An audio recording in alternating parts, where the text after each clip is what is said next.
Ito pala yung lote ni Bunso. Ginawa mo ng kulungan ng bahay ng manok. Pero ito yung lote niya. Ito. Yan. Yan. Tapos tabing kalsada. Nasa taas siya. Yan. Ganyan yung lote ni Bunso. Kay Bunso ito. Yan. Ang ganito. So hindi pa natayuan ng bahay. Ano palang kubo para sa manok. Ito yung bahay naman ng kapatid ni Bunso. Si Nangnang, yung nagtitinda sa ang baboy natin. Yan, ito yung bahay ng kapatid ni Bunso. Ito yung kay Bunso. Ibang lugar to guys yung sa ancestral house nila, ibang lugar din yun. Ito sarili ni Bunso ito. Yan, may mga manok. Ito hanggang dito. So malaki-laki din.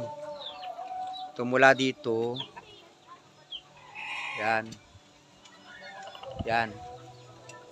Hanggang doon sa dito, ang boundary, yung pababa. Yan. Ito, kay Bunso ito. So hindi pa natayuan ng bahay, kubo lang para sa mga manok. Dahil doon yung kapatid niya, yung sementado na yan. Kaya Nangnang, yung nagtitinda sa baboy natin, franchise. Yan. Ito yung lote ni Bunso. So malaki-laki rin pala maitatayong bahay dito sa sakali, no? Tatayuan niya ng bahay. So, maraming manok ko. May mga panabong pala to. Mga native, mga Texas. So nilagyan na lang muna ng kubo para mapakinabangan tong lote. Para hindi dawag, hindi tubuan ng dawag, no? Hindi dawag manukan. Yan, tinutur ko lang kayo. Yan ang lote ni Bunso, no? Laki, no? Ito yung mayaman, no? Yun, no? Nabuhugas ng manok. Ito yung kanyang bahay. Ito yung bahay niya. Ni Nangnang. Yan. Bahay ni Nangnang. Ito si Nangnang naghihugas ng manok. Kakainin namin. Ito yung bahay niya. Isa, dalawa. Ayaman pala nito. Dalawa bahay. Bongga. Oh. Dalawang bahay. Oh. Meron pa silang dirty kitchen dun. Ito bahay. At, may isa pa? Yaman talaga. Ito bahay ni Nangnang. Oh. Bahay kubo. Dito yung basyada, oh. Dito yung nagbabasyada, oh. Yung naghahasa ng mga tare. Doon. Punta tayo sa dirty kitchen. Ito yung kanilang dirty kitchen. Ito yung bahay, oh. Likuran ng bahay. Ni Nangnang. Magkadikit sila ni Bunso. Ito yung dirty kitchen, tungko. Kaso kala na nakalagay, no. Kala na LPG. Hirap nga naman maggatong, eh. Ayan. Tapos naka-ready to for second floor, guys. Naka-ready for second floor. Ayan. Ito yung lote ni Bunso, yung kabila. Akit tayo, ha. Ayan, akit tayo. Already for second floor, nakaabang, oh. May mga biga, may kabilya. Ito, yan, may tanim sila mga gulay, oh. Petsay, talong. Talong pala to, talong. Yan, yung bahay ni Bunso. Yan, lote ni Bunso. Yan, tabi na yan. Mula doon sa puno na yan. Yan, puno na yan. Titibagin pa yung lupa na yan, papantayin. Hanggang dyan sa pababa. Tabi sila na highway, oh. Oh, pag ginalagyan ng second floor to, ang taas, oh. Tanaw na tanaw mo yung mga kalsada, oh.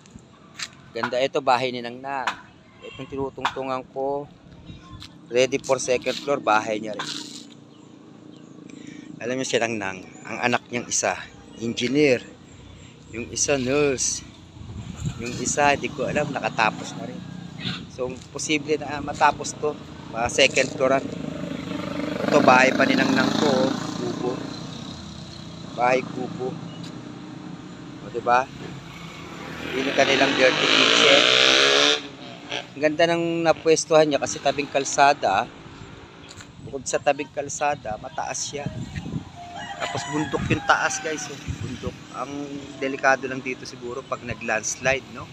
Kaya dapat talaga taniman ng mga puno, taniman ng puno. Para yung lupa hindi ba gumuho. Yan o. Pero titibagin din nila to. Titibagin din tapos lalagyan siguro ng pader. Na matibay na pader. Yan o, yung lote o. Lote ni Nangnang yan o. Lote niya o. Ito yung kay Bunso o. Mula dito, pababa dun. O baba tayo rito, shortcut. O diba? Shortcut. Sana may shortcut. Pero hindi na tayo maghagdanan. Oo nga, meron. Ay, ito yung kay Bunso o. Hanggang dito sa tinatayuan ko. Yung puno na yan. Ito daw, itong puno na to. Ito. Yan. Yung mesa ako. Titibagin pa to. Yan.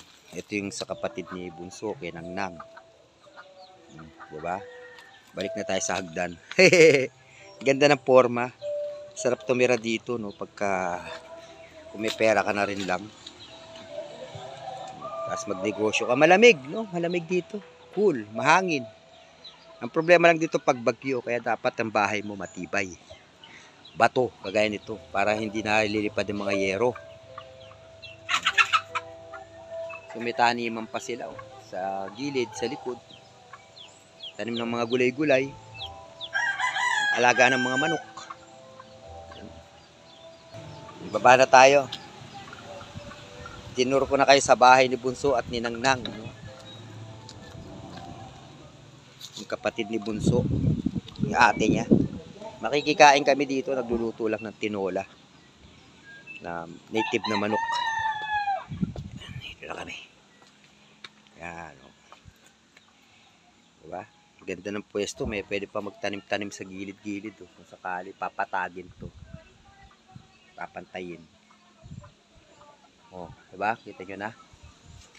Yun yung lote ni Bunso. Sa tabi. Yan, baba na tayo uli.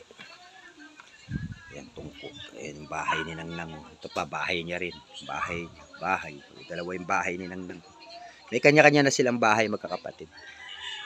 Mamaya daanan natin yung isang kapatid pa niya na may malaki rin bahay at lote. Sila magkakapatid, may kanya-kanya na.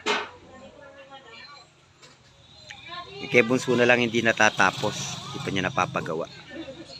Pag nakaipon-ipon ay mapagawa natin. O yan, nandito naman ako sa baba. Sinilip ko naman pataas. Ayun yung kubo na yan.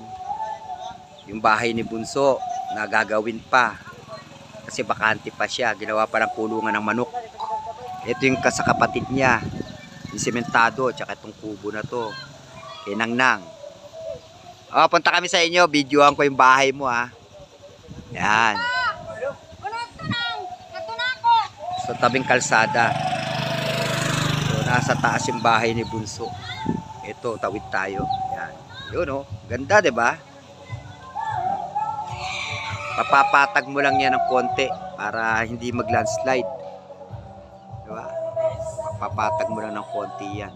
So, pag nagkapera at nakaipon, kahit mga 200k yan, tapos na yan. Mabilis yan.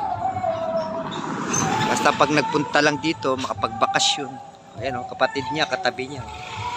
Diba? Ayan o, tingnan nyo, ganyan ang view sa lugar ni Bunso sa kanyang sariling bahay.